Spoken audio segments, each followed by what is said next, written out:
Alam naman ng taga DPWH yan na March pa pwedeng buksan Siguro ang DPWH sabi nila, wala tayong magagawa. Bossing natin ang nagsabi, so gawa natin ang paraan. Ano po yung real score dito sa ipinagmalaki ng administrasyon ngayon na tulay? Kasi nga po, di ba dapat ngayong araw po yung opening? Ano po yung ano? Kasi nakita ko rin po sa press release or post po sa social media po ni Mayor Baste Duterte ukol nga po dito sa Bukana Bridge, Konsyal.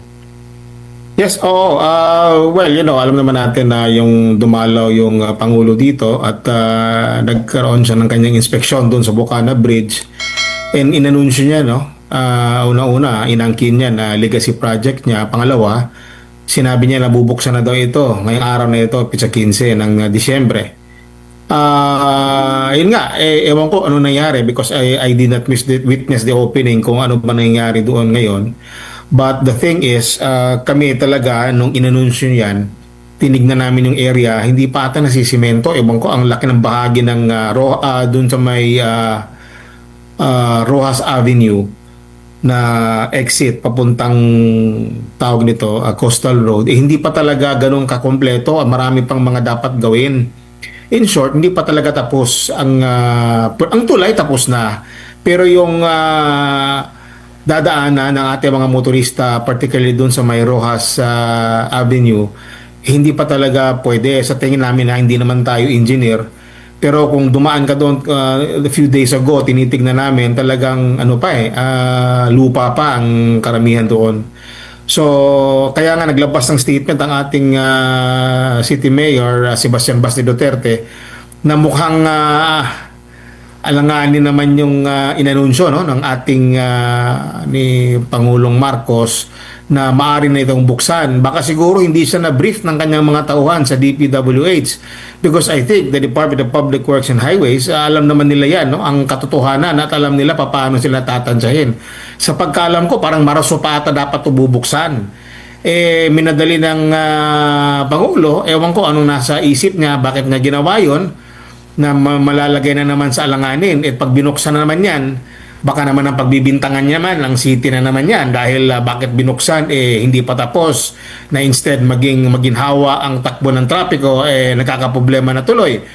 Ito ay mga bagay na dapat sana hindi na niya sinabi at sana na lang sinabi na lang niya na depende na yan sa DPWH kung kailan ito bubuksan. Pero mukhang nagmamadali nga, inangkin nga niya.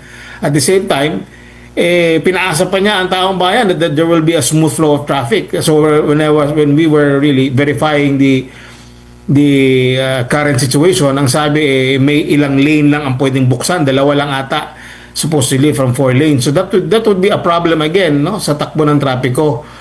Instead na maginhawa ang takbo ng traffic, nagkakaroon pa ng problema. Baka mamaya ang iniiwasan natin dito yung safety ng ating mga motorista. Dahil nga hindi pa nga siya tapos. Ganoon naman talaga logic dictates naman talaga hindi naman kasi isipin yan kung ang proyekto hindi pa talaga tapos, hindi pa pwedeng daanan talaga. So ganyan ang sitwasyon diyan sa may Rojas, hindi talaga siya fully tatapos. Kaya nga nagtatanong kami, December mabubuksan na ito? Talagang kung titingnan mo, kahit yung mga tao doon sa palibot nagsasabi, imposible pa man, hindi pa man pwede agian. Yung mga ganon, ordinary people would say na parang premature naman yung sinabi ng Pangulo na pwede lang daanan dito. Kasi pag sinabi mong pwede na magagamit, ibig sabihin you can fully utilize the roads.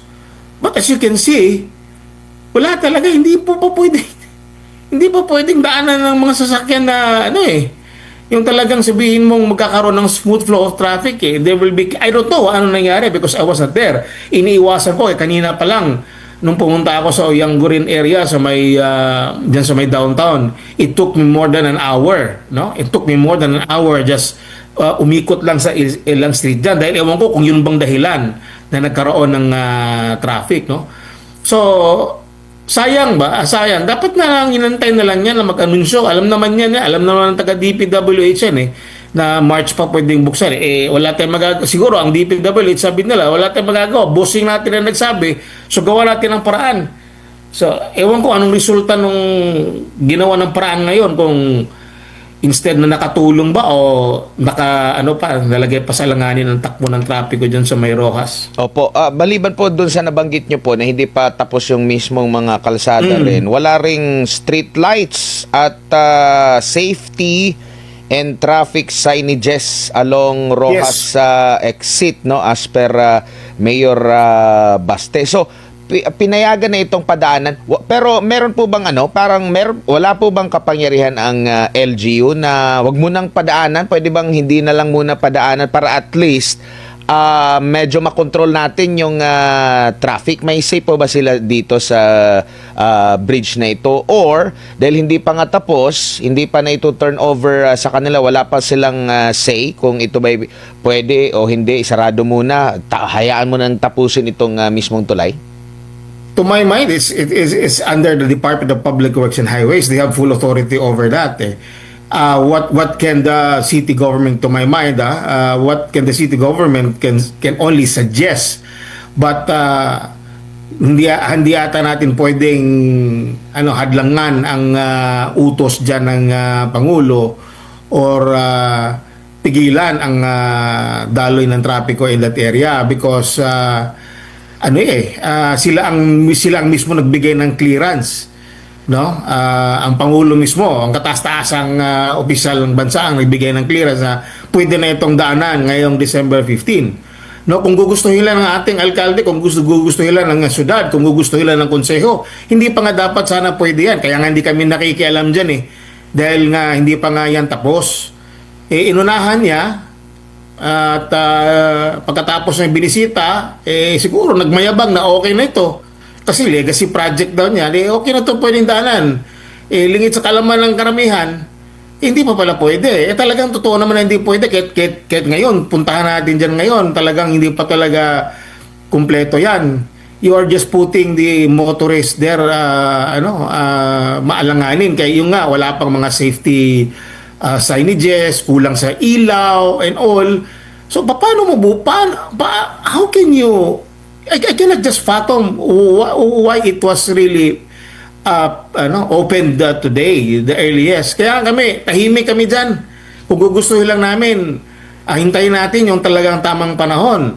Alam mo, yung coastal road niyan, nagmamadali na tayong magamit na noon, pero hinintay talaga yan ng syudad hanggat sa talagang nagsabi na safe na, kompleto na, pwede na itong daanan, safe na for our motorist and sa ating mga pedestrian na gamitin ito, tsaka pa binuksan yan sa trapiko. Hindi alanganin, hindi tulad ngayon na titignan mo yung kalsada doon sa Marios Avenue, talaga hindi pa talaga tapos. Ang dami pang nagtatrabaho.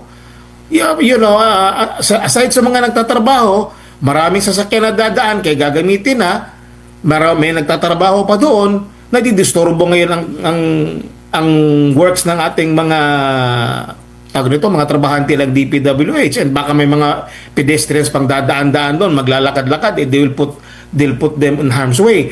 Yun ang iniiwasan ng ating mayor as the city mayor and as the father of the city.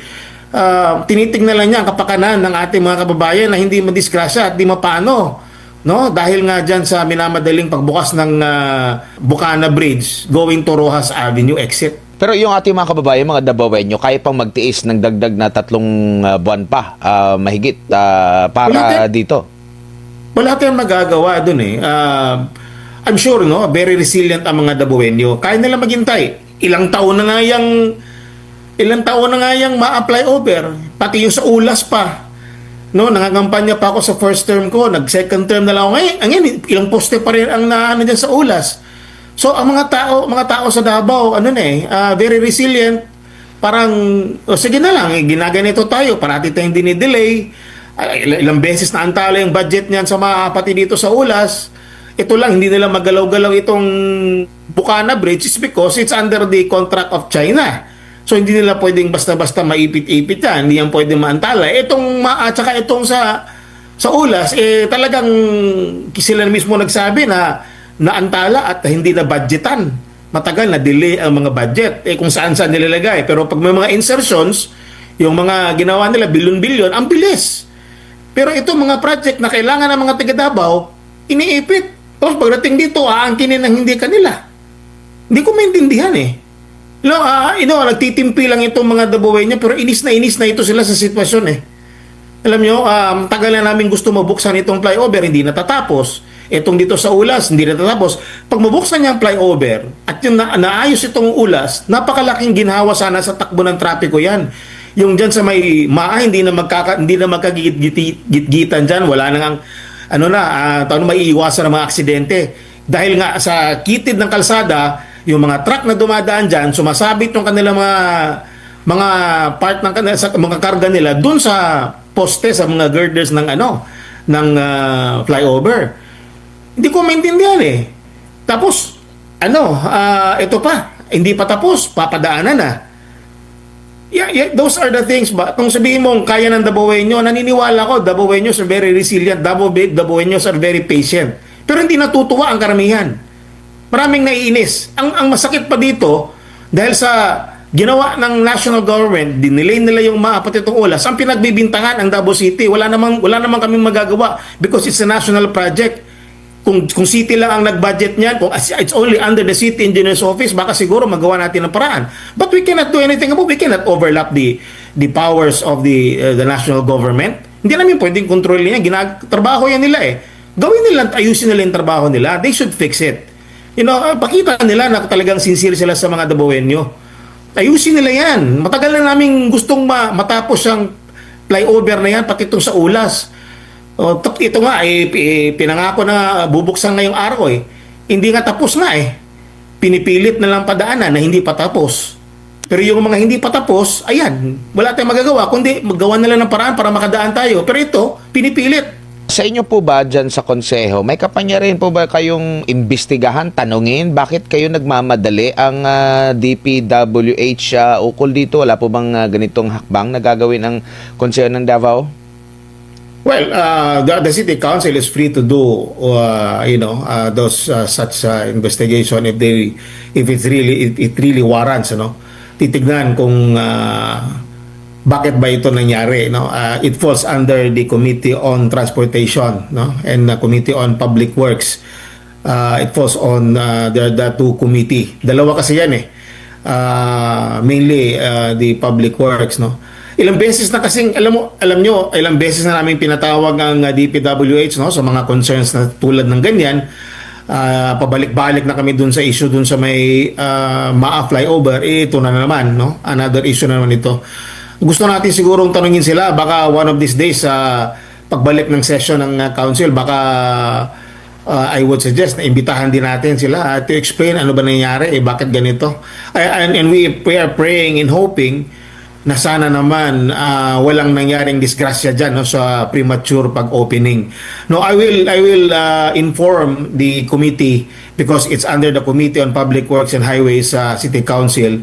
I will inform the good councilor Jessica Cookie Bunguyan about this kasi siya man ang chair niyan. And of course, on transportation also is chaired by Japet Baluran sa 3rd District, respectively. So, I'm going to talk to them. We're going to suggest and we will talk about it. Pag-usapan to ng mga konsehal kung anong dapat natin, ang tama natin gawin. Kasi yun nga, ang ayaw natin dito talaga, Admar, ayaw natin dito mangyari tulad ng sinabi ng ating Mayor Sebastian Baste Duterte na iniiwasan natin ang magkaroon ng disgrasya, ng aksidente. Kasi nga, hindi pa nga tapos. When you say it's unfinished, it could be unsafe for the traveling public. Tulad na, for example, itong Bukana, may isang portion dyan na hindi madadaanan porque madadaanan yung kabila. Pilitin mong padaanan. Kahit na kinukumpuni mo yung kabila, may butas pa or may bangag pa doon, madidisgrasya yung it can cause accidents. Yun ang iniiwasan natin na magkaroon ng mga ganyan na mga insidente. So sana kung bubuksan man lang yan, talagang bukas na pwede nang daanan ng motorista natin. Hindi yung alanganin. Kasi pag alanganin mong buksan yan, hindi na kailangan mong it's no-brainer actually. Pag sinabi mong ang kalsada hindi pa tapos, padadaanan mo na ba?